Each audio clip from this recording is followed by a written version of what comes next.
Ei, povo de Deus, tudo bem? Para quem não me conhece, meu nome é Dalva, nós estamos fazendo a leitura da Bíblia. Hoje é 13 de março de 2022, nós vamos ler a partir do capítulo 10 do livro de Números. Nós estamos no quarto livro da Bíblia. As cornetas de prata.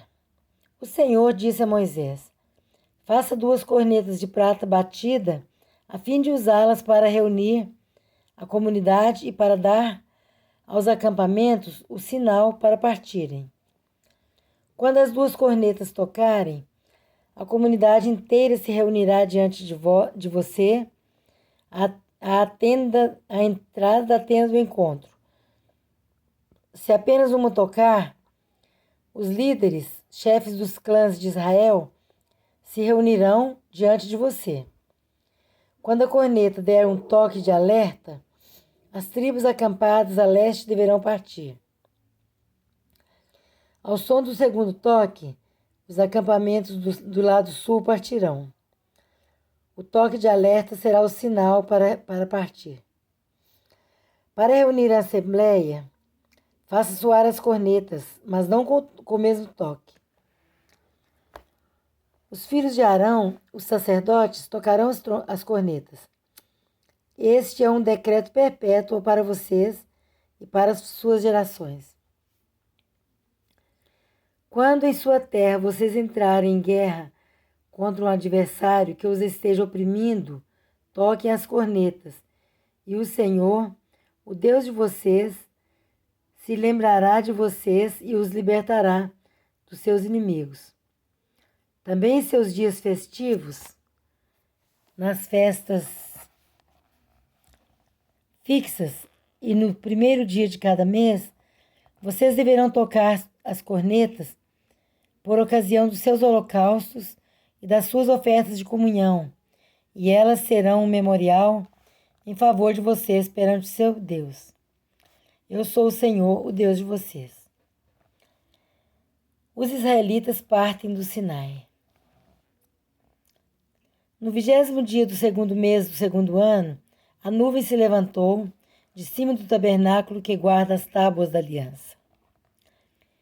Então os israelitas partiram do deserto do Sinai e viajaram por etapas, até que a nuvem pousou no deserto de Parã. Assim partiram pela primeira vez, conforme a ordem do Senhor anunciada por Moisés. Os exércitos do acampamento de Judá partiram primeiro, junto à sua bandeira. Naasson, filho de Aminadab, estava no comando. Natanael, filho de Zuar, comandava os exércitos da tribo de Issacar. E Eliabe, filho de Elon, chefiava os exércitos da tribo de Zebulon. Quando o tabernáculo era desmontado, os gersonitas e os meraritas o carregavam e partiam. Os exércitos do acampamento de Ruben partiram em seguida, junto à sua bandeira. Elisur, filho de Sedeur, estava no comando. Selumiel, filho de Zurizadai, comandava os exércitos da tribo de Simeão.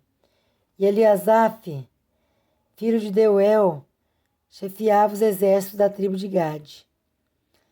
Então os coatitas partiram carregando as coisas sagradas.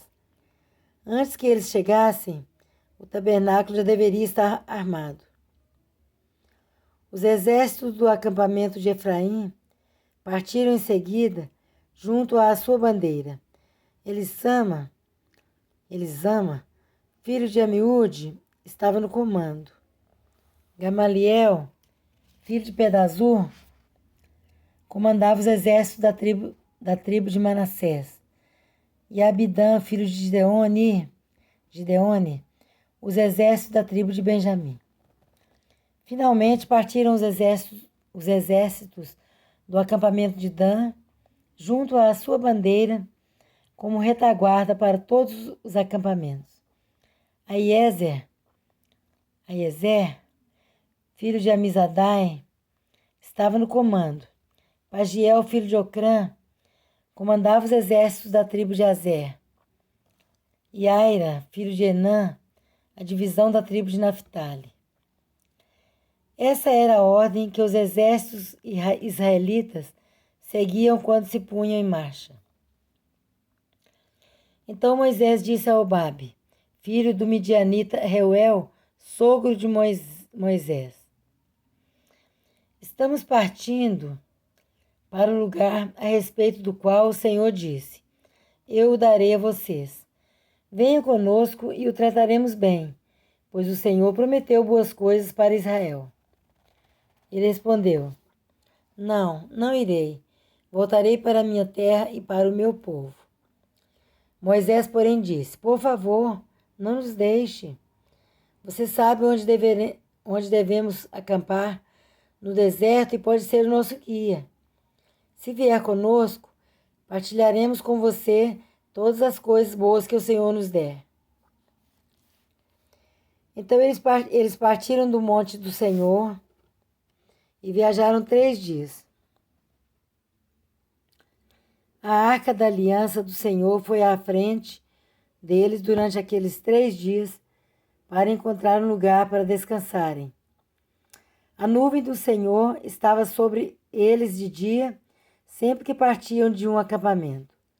Sempre que a arca partia, Moisés dizia: Levanta-te, ó Senhor, sejam espalhados os teus inimigos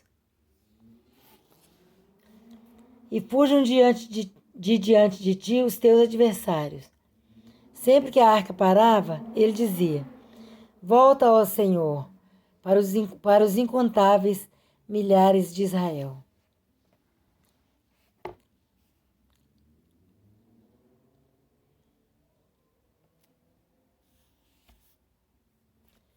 O fogo da ira do Senhor. Capítulo 11 de Números.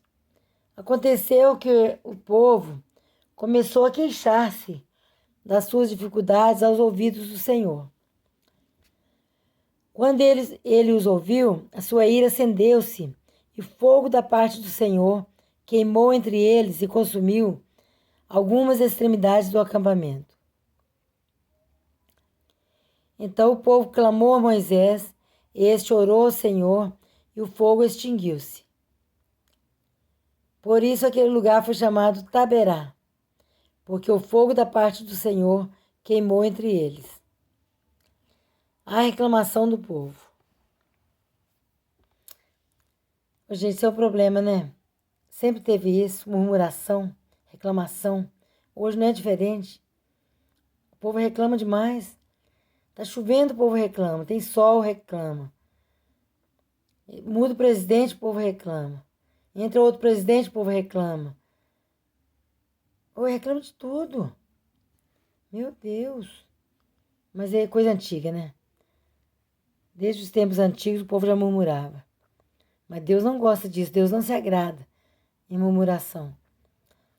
Um bando de estrangeiros que havia no meio deles encheu-se de gula, e até os próprios israelitas tornaram a queixar-se e diziam: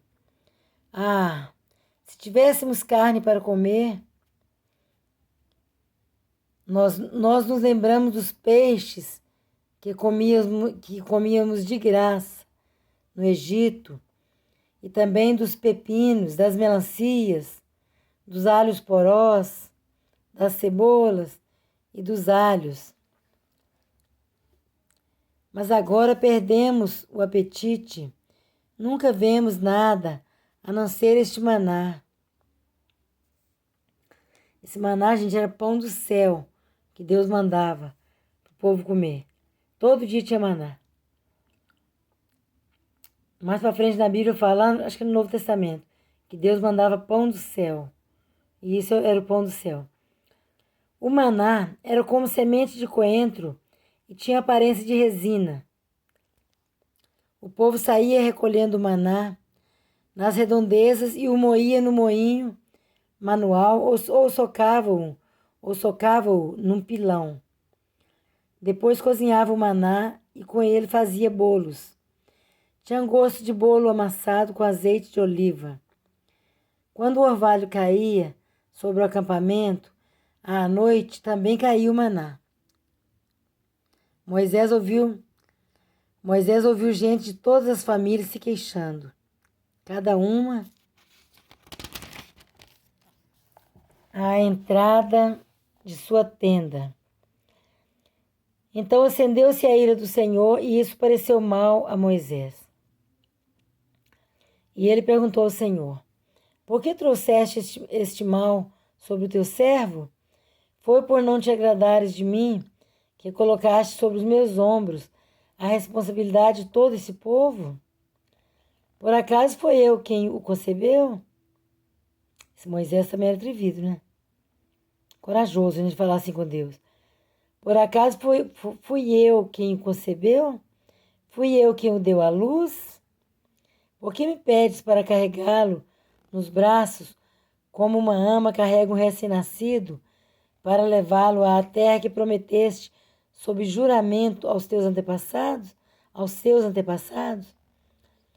Onde conseguirei carne para todo esse povo? Eles ficam se queixando contra mim, dizendo: dê-nos carne para comer. Não posso levar todo esse povo sozinho. Essa responsabilidade é grande demais para mim. Se é assim que vais me tratar, mata-me agora mesmo. Se te agradas de mim, não me deixes ver a minha própria ruína. Se te agradas de mim, não me deixes ver a minha própria ruína. A missão dada às 70 autoridades do povo. E o Senhor disse a Moisés: reúna 70 autoridades de Israel, que você sabe que são líderes e supervisores entre o povo. Leve-os à tenda do encontro, para que estejam ali com você. Eu descerei e falarei com você, e tirarei do espírito que está sobre você e o porei sobre eles. Eles o ajudarão na árdua responsabilidade de conduzir o povo, de modo que você não tenha que assumir tudo sozinho. Diga ao povo: consagrem-se para amanhã, pois vocês comerão carne. O Senhor os ouviu quando se queixaram a ele, dizendo: ah, se tivéssemos carne para comer, estávamos melhor no Egito. Agora o Senhor dará carne a vocês, e vocês a comerão. Vocês não comerão carne apenas um dia, ou 2, ou 5, ou 10, ou 20, mas um mês inteiro, até que saia carne pelo nariz de vocês, e vocês tenham nojo dela, porque rejeitaram o Senhor, que está no meio de vocês, e se queixaram a ele, dizendo: por que saímos do Egito? Só falando uma coisa aqui, gente. Tem pessoas que às vezes têm saudade, né, do Egito, da escravidão, né, do tempo de sofrimento, do pecado. Devia ter nojo, né, das coisas antigas que Deus nos libertou. Mas muitas pessoas às vezes têm saudade do lixo que vivia.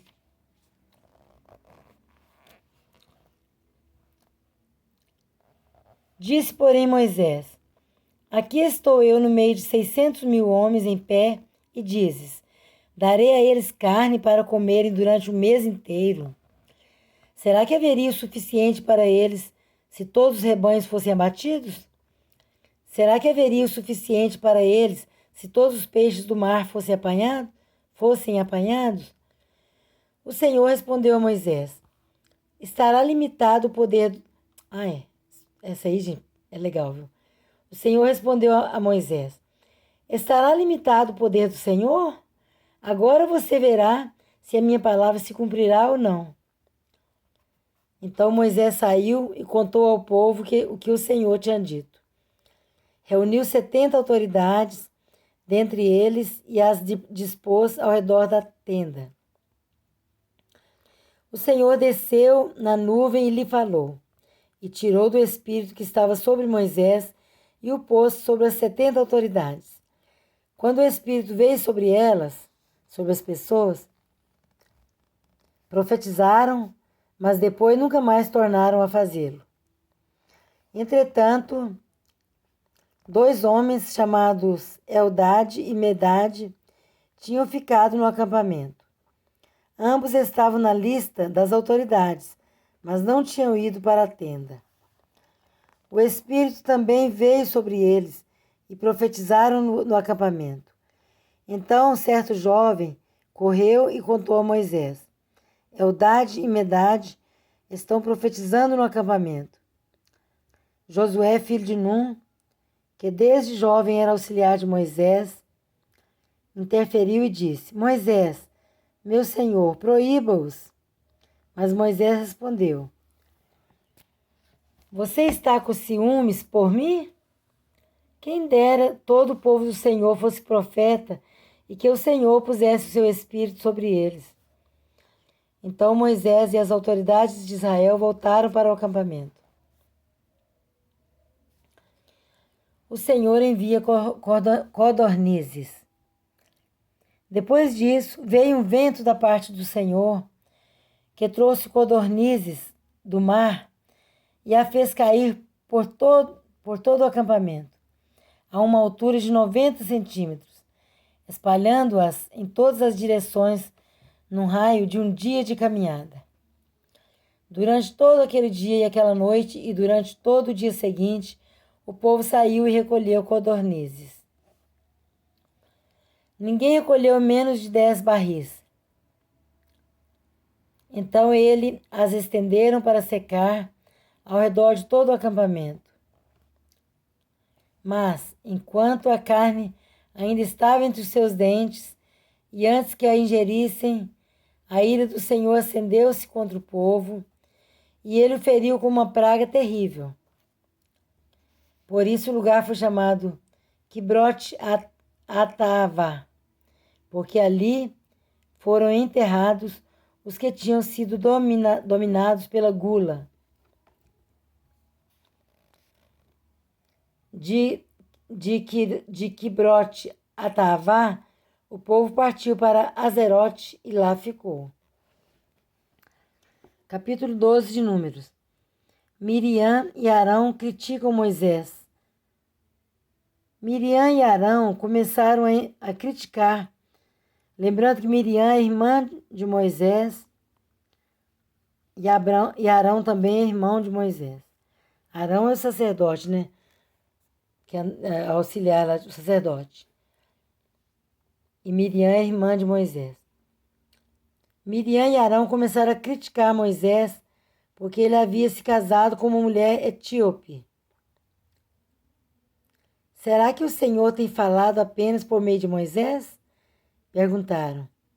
Também não tem ele falado por meio de nós? E o Senhor ouviu isso. Ora, Moisés era um homem muito paciente, mais do que qualquer outro que havia na terra. Imediatamente o Senhor disse a Moisés, a Arão e a Miriam: Dirijam-se à tenda do encontro, vocês 3. E os 3 foram para lá. Então o Senhor desceu numa coluna de nuvem e, pondo-se à entrada da tenda, chamou Arão e Miriam. Os 2 vieram à frente e ele disse: Ouçam as minhas palavras. Quando entre vocês há um profeta do Senhor, a ele me revelo em visões, em sonhos falo com ele. Não é assim, porém, com meu servo Moisés,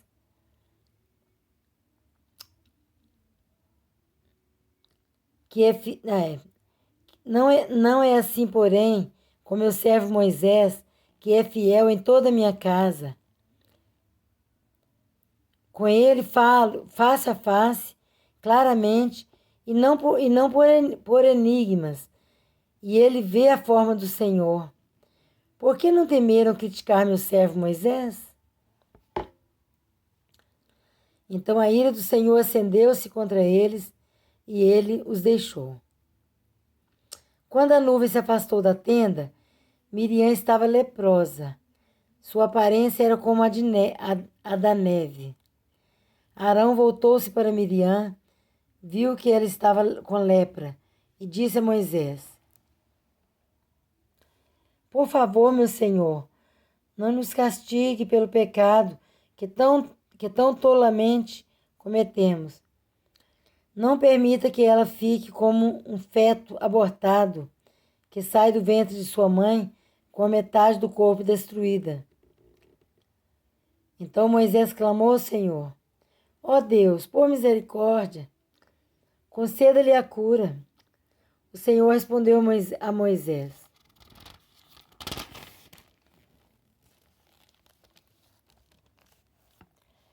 o pai dela lhe tivesse cuspido no rosto, não estaria ela envergonhada 7 dias? Que fique isolada fora do acampamento 7 dias. Depois ela poderá ser trazida de volta. Então Miriam ficou isolada 7 dias fora do acampamento, e o povo não partiu enquanto ela não foi trazida de volta. Depois disso, partiram de Azerote e acamparam no deserto de Parã.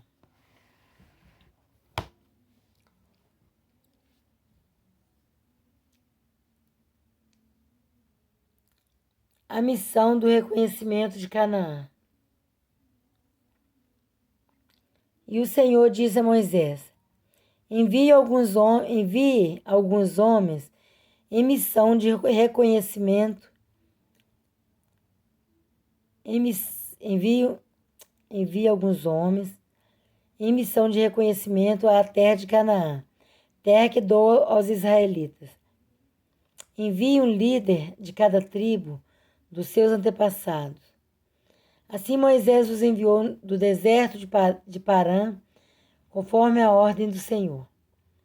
Todos eles eram chefes dos israelitas. São estes os seus nomes: da tribo de Ruben, Samua, filho de Zacor; da tribo de Simeão, Safate, filho de Ori; da tribo de Judá, Calebe, filho de Jefoné; da tribo de Issacar, Igal, filho de José; da tribo de Efraim, Oséias, filho de Num. Oséias é o mesmo Josué. Da tribo de Benjamim, Palti, filho de Rafu. Da tribo de Zebulon, Gadiel, filho de Sodi. Da tribo de José, isto é, da tribo de Manassés, Gadi, filho de Suzi. Da tribo de Dan, Amiel, filho de Gemali. Da tribo de Azer, Setur, filho de Micael. Da tribo de Naphtali, Nabi, filho de Vofzi. Epa, cada nome difícil. Da tribo de Gade, Gel, filho de Maqui. São esses os nomes dos homens que Moisés enviou em missão de reconhecimento do território. A Oséias, filho de Num, que é o mesmo Josué, Moisés... já vai mudar agora. Moisés deu o nome de Josué. A Oséias, filho de Num, Moisés deu o nome de Josué.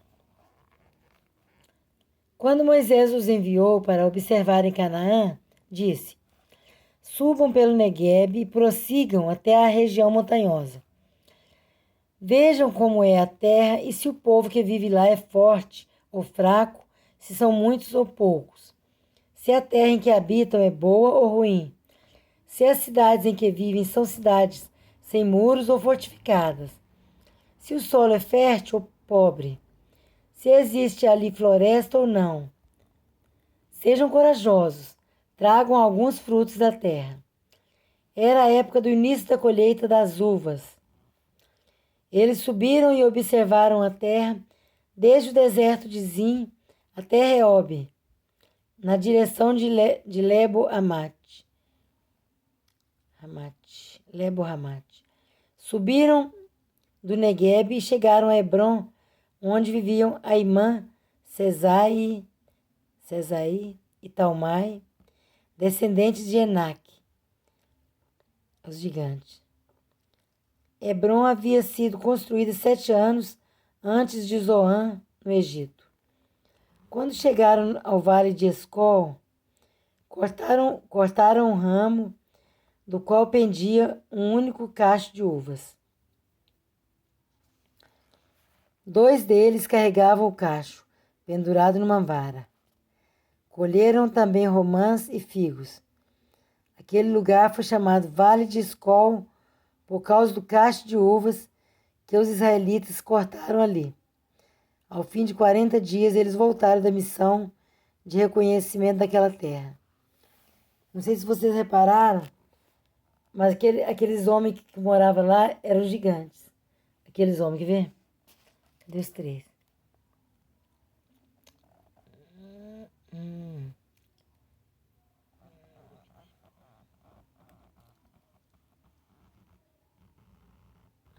Aimã, aqui ó. A Hebron, onde viviam Aimã, Sesai e Talmai. São os gigantes, descendentes de Enac. E outra coisa também aqui, ó, não sei se vocês repararam, que o cacho de uva gastou 2 homens para carregar. De tão pesado que era. De tão grande. Vamos continuar. O relatório da expedição. Eles então retornaram a Moisés e a Arão e a toda a comunidade de Israel em Cádiz, no deserto de Parã, onde prestaram relatório a eles e a toda a comunidade de Israel e lhes mostraram os frutos da terra e deram o seguinte relatório a Moisés: entramos na terra a qual você nos enviou, onde há leite e mel com fartura. Aqui estão alguns frutos dela. Mas o povo que lá vive é poderoso e as cidades são fortificadas e muito grandes. Também vimos descendentes de Enac. Os amalequitas vivem no Neguebe. Os hititas, os jebuseus e os amorreus vivem na região montanhosa. Os cananeus vivem perto do mar e junto ao Jordão.